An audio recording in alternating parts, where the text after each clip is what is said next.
వైఎస్ఆర్సీపీ కార్యాలయంలో ఆ పార్టీ నేత బొత్స సత్యనారాయణ మీడియాతో మాట్లాడుతున్నారు. లైవ్ లో చూద్దాం. పార్టీ తరపున మేము ప్రభుత్వాన్ని డిమాండ్ చేశాం.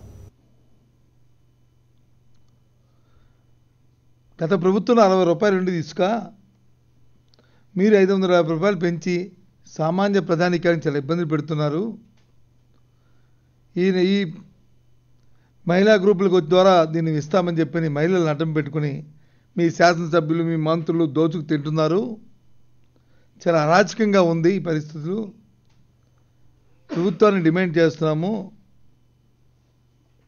దేవుడిచ్చిన ఇసుకు వచ్చి మీరు వచ్చి రేట్లకు పెట్టడం ఏంటి అని చెప్పి మేము అడిగితే ముఖ్యమంత్రి గారు ఒక శ్వేతపత్రాన్ని విడుదల చేశారు. ఆ రోజు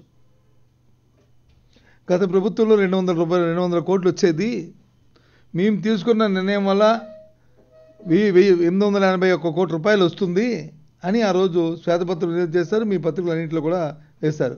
ఇది మా ప్రభుత్వానికి వస్తున్న ఆదాయం, మేము పారదర్శకంగా ఉన్నామని చెప్పిన వాళ్ళ చెప్పడం జరిగింది. ఆ రోజు నేను చెప్పాను, 60 రూపాయలు ఉన్నదాన్ని 550 రూపాయలు మీరు క్యూబిక్ మీటర్ చేస్తే రేట్లు పెంచారు. 200 అంటే 2000 కోట్ల రూపాయలు రావాలి, మరి 800 అంటున్నారు. 1200 కోట్లు ఏమైంది? అఫీషియల్గా 1200 కోట్లు తినేశారు, దోచారు. ఇది కాకుండా అన్యాక్రాంతంగా ఇంకా దోపిడీ జరుగుతుందని చెప్పాం. ఈరోజు ప్రజల్లో వచ్చిన వ్యతిరేకత, ఆందోళనని ఇంకా కొద్ది రోజులు పోతే తెలుగుదేశం పార్టీకి సంబంధించిన నాయకులు కానీ శాసనసభ్యులు కానీ గ్రామాల్లోకి వెళ్తే రాళ్లతో కొట్టే పరిస్థితి వస్తుందని ఇప్పటికైనా గ్రహించి నిన్నటి రోజున ఇసుక ఉచితమని చెప్పారు. సంతోషమే, కానీ దానికి కూడా విధి విధానాలు నిర్ణయించండి. మళ్ళీ లోపభూయిష్టమైన విధానాలు పెట్టి మళ్ళీ నీ శాసనసభ్యుల్ని ఈ పేరు మీద నీ శాసనసభ్యుల్ని నీ తాలూకు పార్టీ నాయకులకి ఇది ఒక ఆధార వనరుల కింద దీన్ని ఉండనీకంట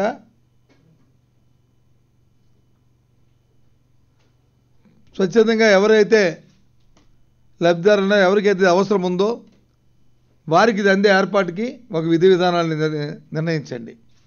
అంతేగాని ఆర్భాటంగా ప్రకటనలు చేసి తర్వాత వచ్చి వాళ్ళు వచ్చి తింటుంటుంటే దోపిడీ చేస్తుంటుంటే ప్రజలకు ఇబ్బంది కలిగే పరిస్థితులు తేవద్దని చెప్పి ప్రభుత్వాన్ని మరోసారి హెచ్చరిస్తున్నాం. ఎందుకంటే అలవాటు అయిపోయింది. పంచభూతాలను ఎన్నోసార్లు చెప్పాం, పంచభూతాలను పంచుకు తింటున్నాం, అందులో ఇసుకోవటం అని చెప్పాం. తినేదేదో తిన్నారు, దోచిందేదో దోచారు, పెట్టిన ఇబ్బందులు పెట్టారు ప్రజల్ని. ఇంకా ఇకనైనా ఒక మంచి విధానాన్ని రూపొందించి ఓ 2-3 రోజులు అన్నారు కాబట్టి 2-3 రోజుల్లో వేగం విధించి, ఎందుకంటే ఎక్కడే పనులు ఆగిపోయినాయి. రాష్ట్రంలో ఎక్కడ పని లేదు, ఇబ్బంది పడుతున్నారు. కూలీలు ఉపాధి లేక ఇబ్బంది పడుతున్నారు. కన్స్ట్రక్షన్ యాక్టివిటీ ఆగిపోయింది రాష్ట్రంలో ఎక్కడా కూడా లేకుండా. తద్వారా రాష్ట్ర ఆదాయాలు ఇబ్బంది పడుతుంది, అభివృద్ధి ఆటంకపడుతుంది. వెంటనే దీని మీద నిర్ణయించి చేసి ఈ దోపిడీని అరికట్టాలని చెప్పి మేము డిమాండ్ చేస్తున్నాం.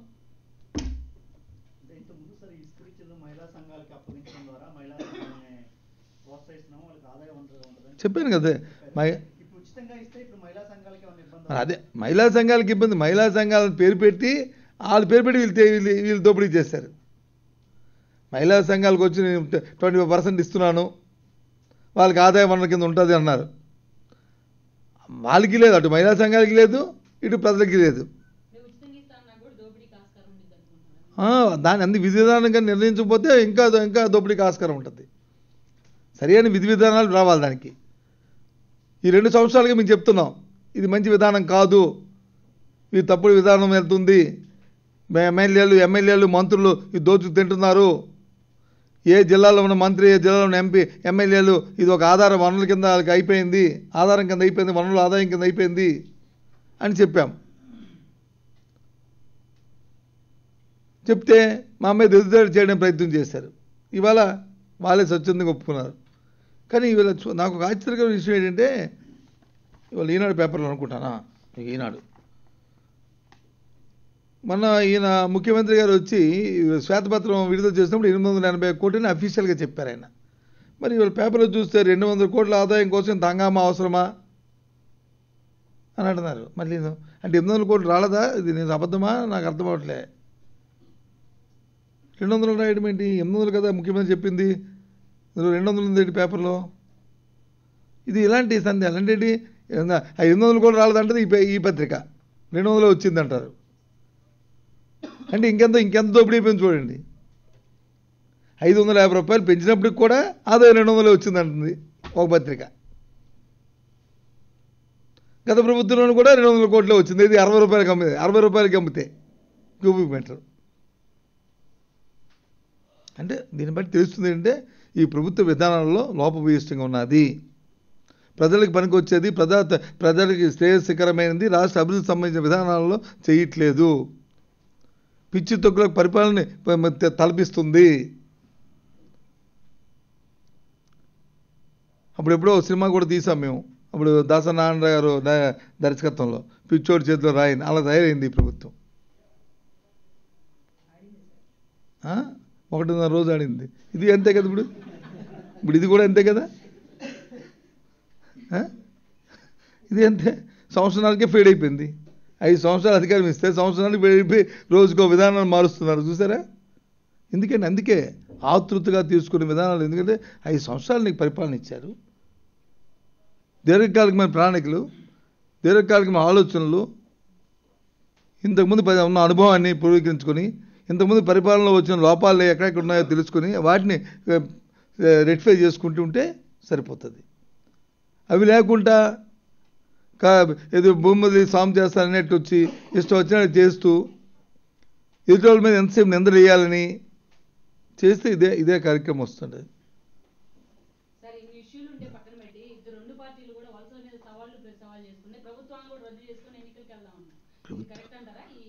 ప్రభుత్వాలు రద్దు చేసుకుని ఎన్నికలకు వెళ్దాం అని నేనేమే నేనే మా పార్టీ నేత ఎవరు అనలేదు. తప్పు పాప రోజా ఏమన్నదంటే తప్పది. రోజా ఏమన్నదంటే మీరందరూ రాజీనామా చేసి రండి అని చెప్పారంటే మేము రాజీనామా చేస్తాం. మీరు కూర్చుంటారంటే ఇంట్లోనూ అసెంబ్లీలో మేము కలిపి రాజీనామా చేద్దాం రండి, అప్పుడు ఎవరైతే గెలుస్తారో వాళ్ళు గెలుద్దామని చెప్పింది ఆవిడ. అంతేగాని మా రోజా గారి మీద ఒక్కరి మీద మీరు అభావం వేయడం తప్పు కదా అది. లేకపోతే ఎన్నికల్లో గెలిచిన 5 మంది ఎవరైతే నిన్న 5 మంది పార్టీ మారారో అభివృద్ధిని చూసి మారారని చెప్తున్నారు. చంద్రబాబు నాయుడు దగ్గర నుంచి పాపం శాసనసభ్యుల వరకు భాష మాత్రం ఒకటే భాష, సేమ్ జెరాక్స్ కాపీ మాట్లాడుతుంది. నాయకుడు ఏం మాట్లాడుతున్నాడో ఎమ్మెల్యే మాట్లాడుతున్నాడు, కార్యకర్త ఏమంటే అభివృద్ధి. మరి అభివృద్ధిని చూసి వెళ్తే ఎవరైతే మారిన శాసనసభ్యులు ఉన్నారో 5గురిని రాజీనామాలు చేయించండి. 5 సీట్లు గెలిచారనుకోండి. ఎస్, అభివృద్ధిని చూసే వీళ్ళు ఏదారు రాష్ట్రం చాలా అభివృద్ధి దశలో ఉంది అని అందరూ కూడా అనుకుంటారు. ఒకవేళ మేము చెప్పిన ప్రజలు నమ్మరు. ఎందుకంటే కొలమానం వచ్చి ప్రజాస్వామ్యంలో ఎన్నికలే కాబట్టి. కానీ అది చేయకుండా ఇప్పుడు ఎన్నికలు ఎందుకు? వృధా కదా, ఖర్చు కదా. అంటే ఒక పార్టీకి గెలిచి ఒక పార్టీకి వెళ్ళిపోవడం ఖర్చా, వృధా. ఒక్కొక్కరిని 20 లక్షలకి 20 కోట్లు 30 కోట్లకి కొనుక్కోవడం అనేది ఇది ధర్మమా?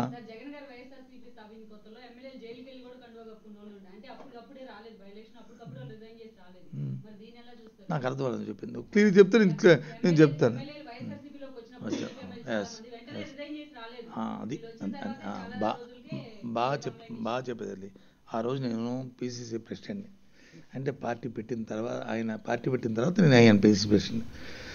నేను పిసిసి ప్రెసిడెంట్గా ఉన్నప్పుడు తెలుగుదేశం పార్టీ సగం పక్కన పెట్టండి, కాంగ్రెస్ పార్టీ నుంచి కూడా ఎమ్మెల్యేలు వెళ్ళారు. జగన్మోహన్ రెడ్డి గారి పార్టీలో, వైఎస్ఆర్సీ పార్టీలో చేరినప్పుడు ఏం చేశారు? వాళ్ళు రాజీనామాని సమర్పించారు. రాజీనామా సబ్మిట్ చేస్తే ఆ రాజీనామాని కొన్నాళ్ళ పాటు చేయకుండా తర్వాత వచ్చి దాన్ని ఆమోదించిన తర్వాత ఎన్నికలు వచ్చాయి. రెండో బ్యాచ్ మళ్ళీ రాజీనామాలు చేస్తే వాటిని అట్టే పెట్టడం చేయనీకంటే ఆపారు స్పీకర్ గారు. ఆ రోజు అన్ని కారణాల వల్ల ఆపితే వాళ్ళందరూ వెళ్ళి స్పీకర్ ముందు ధర్నా కూడా చేసిన సందర్భాలు ఉన్నాయి లేవా? ఇది మా రాజీనామాను ఆమోదించండి అని చెప్పి అని ఉన్నాయి.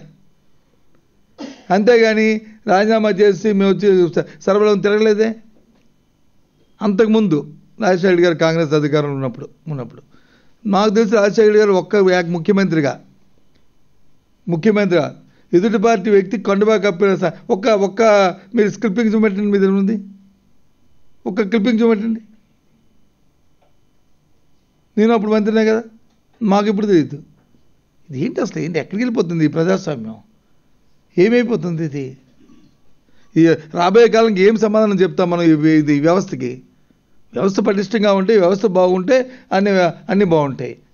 రోజు నీతిమంతుడిని, నేను నియమాలతో ఉన్నాను, జోబులో డబ్బులు పెట్టుకొని ఎదుటోడు తల మీద చేసే బతుకుతాను, ఏం మాటలు?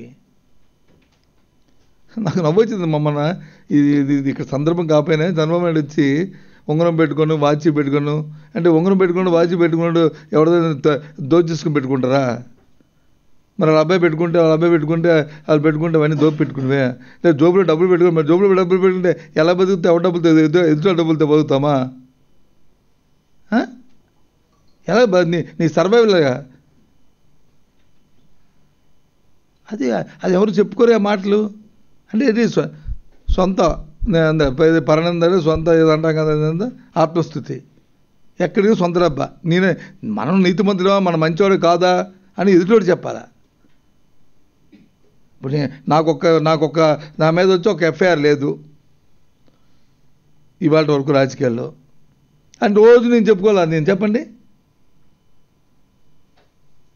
నా మీద వచ్చి ఎక్కడా కూడా ఇది లేదు అని నేను రోజు చెప్పుకోవాలా? చెప్పండి.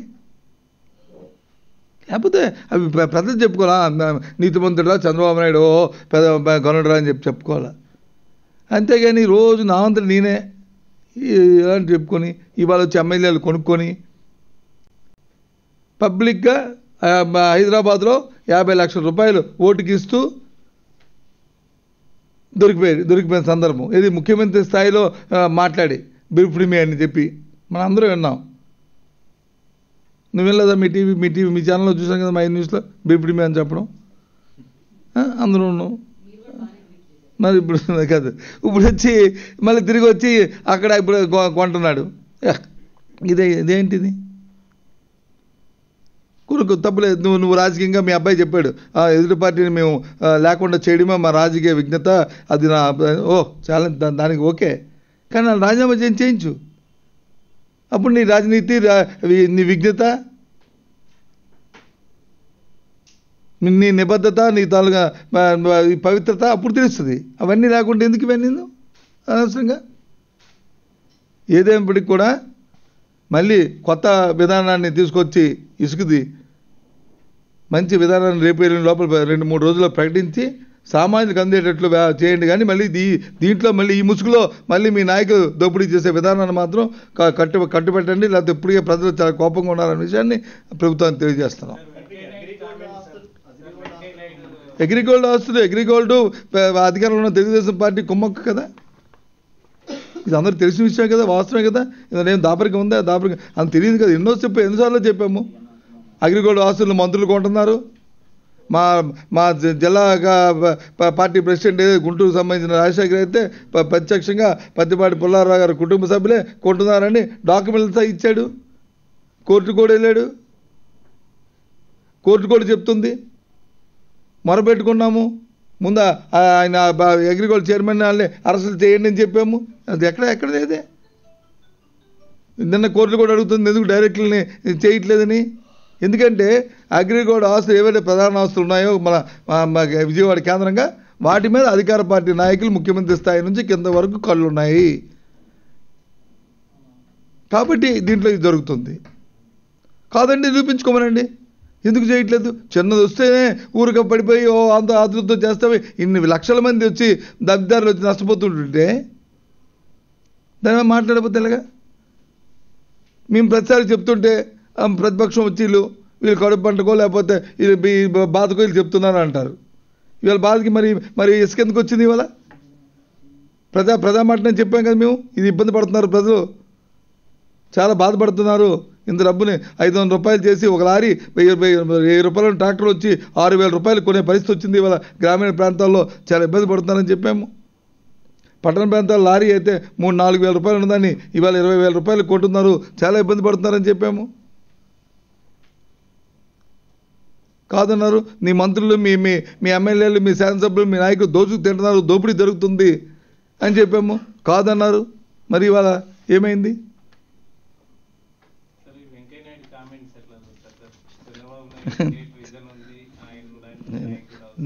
ఎప్పుడు ఇవాళ చాలాసార్లు నాటం కూడా వెంకయ్యనాయుడు రోజు అంటాడు వెంకయ్యనాయుడు గారు, చంద్రబాబు నాయుడు గారు రోజు వెంకయ్యనాయుడు గారు గురించి అంటారు. ఈయన వచ్చి ఆయన గురించి అంటారు, ఆయన ఈయన గురించి అంటారు. ఇద్దరికిద్దరు తబలా వాయించుకొని వాయించుకుంటారు. కానీ రాష్ట్రానికి పార్టీ మాత్రం శూన్యం. నిన్న రైల్వే బడ్జెట్ జరిగిందండి. విభజన చట్టంలో అంశము ఏ అంశం ఉంది? రైల్వే జోన్ని ప్రకటించాలి, 6 నెలల లోపల దాని ప్రక్రియని చేయాలని ఉంది. ఎందుకు 2 సంవత్సరాలు అవుతుంది, ఎందుకు చేయాలండి? ఎవరంటే 5 సంవత్సరాలు టైం అంటారు. చట్టంలోనే పెడితే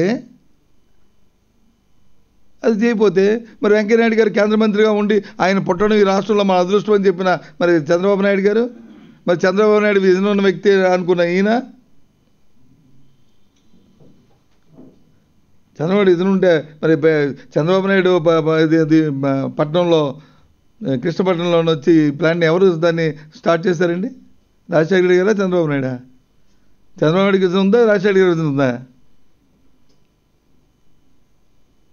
ఆ నాయుడు గారికి ఈ నాయుడు గారు, ఈ నాయుడు గారికి ఆయన నాయుడు గారు ఎదురు తపలాలు వాయించుకుంటూ ముత్యాల ముగ్గులు వేసుకుంటూ మొత్తం ఈ రాష్ట్ర ప్రజలకు వచ్చి గందరగోళంలో సృష్టిస్తూ రాష్ట్రానికి మాత్రం శూన్యం, ప్రయోజనం మాత్రం శూన్యం, ఏమీ లేదు. ఇది నేను అబద్ధం చెప్పినా వాస్తవం కాకపోతే మీరు పరిశీలన చేయండి. 2 సంవత్సరాలు జరిగిన పరిణామాలన్నింటి ఒకటిగా అన్నీ తీసుకొచ్చి ఒకసారి కేడీకరించి విశ్లేషణ చేస్తే వాస్తవాలు తెలుస్తాయి.